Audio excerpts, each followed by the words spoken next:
আসসালামু আলাইকুম রহমতুল্লাহি ওয়া বারাকাতুহু। আপনারা যে নদীটা দেখছেন, এই নদীতে এক সময় ট্রলার যেত, জাহাজ যেত। এটা আমরা আমাদের চাচা বাবা ওদের মুখ থেকে শুনেছি। আমরাও যখন এই নদীতে আমরা যখন এই এই শিশু ছিলাম, এদের মতো 8-10 বছর বয়স ছিল, আমরা এই নদীতে সাঁতরিয়ে পার হয়েছি। আপনার অগত 6 মাস আমরা এই নদীতে সাঁতরিয়ে পার হয়েছি। কিন্তু এখন দেখেন বর্ষার সিজন, এই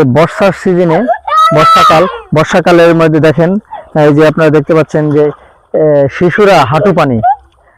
এই সকল নদীগুলো নষ্ট হয়ে যাওয়ার কারণ হলো নানান জায়গায় নানানভাবে অবৈধভাবে বাঁধ দিয়ে এই নদীগুলোকে একদম মেরে ফেলেছে। এই নদীগুলোকে দেখেন, নদীতে একদম শুকনা অবস্থা দেখতে পাচ্ছেন।